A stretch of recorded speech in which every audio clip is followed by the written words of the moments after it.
Hello, I'm Roger Stone, Stone Cold Truth, StoneZone.com.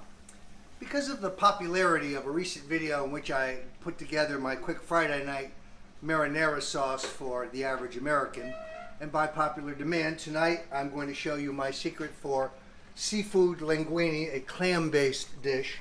Here you see a version of a pink sauce. I know it perhaps looks a tad redder than you might expect, but when mixed with steamed seafood, you will see, zoom in on that so you can get a good look at home-style Italian cooking like is rarely seen. Here we have our pasta is boiling away. My timing man will tell me the time on the pasta, but this is coming along nicely. Now, there is something to be said here about the quality of the ingredients. By that I mean that not just any tomato or not just any pasta matters. You must have San Marzano tomatoes from the San Marzano Valley of Italy. The brand, in this case Cento, perfectly respectable brand, and this particular tomato is de rigueur.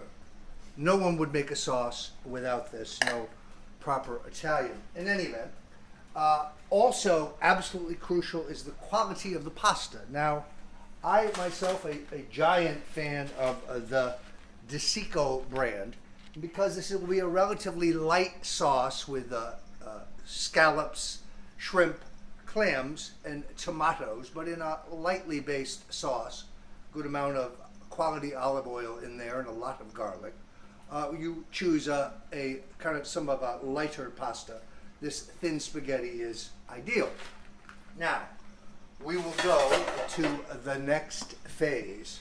Maestro, can we have a count off on the timing on our spaghetti? Because we're at the juncture where, as I think most of you know, it must be tested. Now, there are many theories about this. My grandson Nicholas says throw it against the wall and see if it sticks. We'll try that. It stuck, so I think we're in business here. We'll see. Actually needs a few more minutes. But it was a good try, Nicholas. In any event, let's cover that.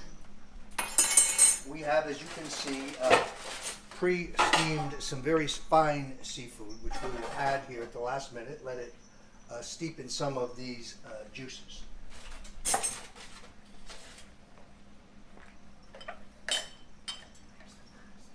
Pasta should never be overcooked. It should be eaten al dente. If I ever took supreme power in this country, it would be illegal to eat it in any other way. We'd also require Heinz ketchup and Hellmann's mayonnaise. All of our brands would be outlawed in a dream world. So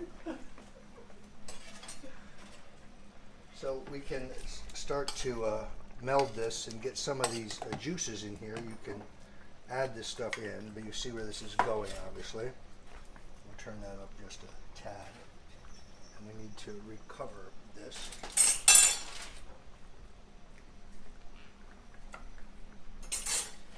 We have a cauldron set up, Maestro, for the draining of this very fine semolina pasta. As I said, De Sico. You could use linguini in this. You could. It would not be considered too heavy, although I would get a lighter brand of linguini, in all honesty. But I think that you will find here. Let's try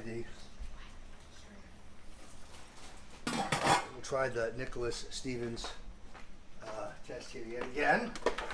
Seems to have stuck in my opinion, so we are moments away from perfection. I can report that right now. Yes, very, very close. Within seconds, I would say. Now, the fact that it's 10:30 at night and my entire family is starving as they sit around on the edges, gnawing their cuticles, anxiously desperate for food. Well, food is, of course, not allowed until the video is done.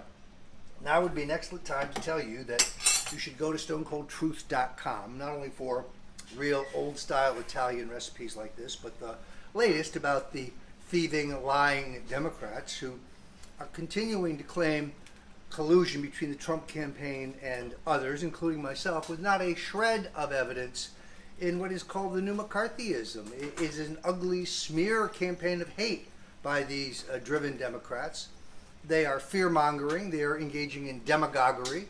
They are race baiting or red baiting, I should say, and it's a disgrace. And anyway, back to the recipes here. I think we are just about there. Do we have our colander set up? Yes, sir. Okay, let me do the final test here. From all intents, this appears to be pliable. Here, we'll slide this over here. Cameo by Mrs. Stone, who is really the supervisor here. Sturdy animal. You're almost there. You're not quite there. This is a precise thing that is very easy to screw up. There's nothing worse than mushy pasta. My mother-in-law, who was Cuban, liked her spaghetti cooked to death. It was the only thing about her I didn't really like. In any event, as you can see, we have used some very high-quality chopped clams, some, I would say, a half a cup of clam juice, about a half a cup of white wine, some very fine Italian parsley. We started out with oregano, and we had hoped to have a dash of Italian red pepper, but it was not in the house. So I gave it just a small amount of cayenne pepper to give it just a tiny kick, because it's kind of a spicy seafood marinara. All right, gentlemen, I think it is time to hoist the pasta.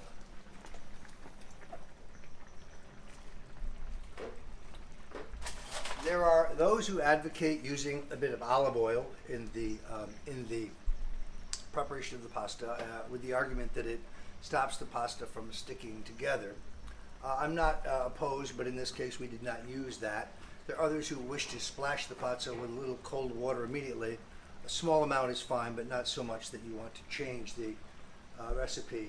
I'm going to call on my able assistant, the libertarian spokesman for freedom here in the Broward County area, Joe Yates, a man who served his country with distinction. Sir, we salute you for your service. Thank you very in Iraq, much. and the fact that you are out there fighting rotten, no good, stinking Islamic terrorism. So help us here with the draining as we put together the final touches on a seafood a la pietra, which is of course seafood a la stove. Here you go, Roger. Can't miss this. No. And by the way,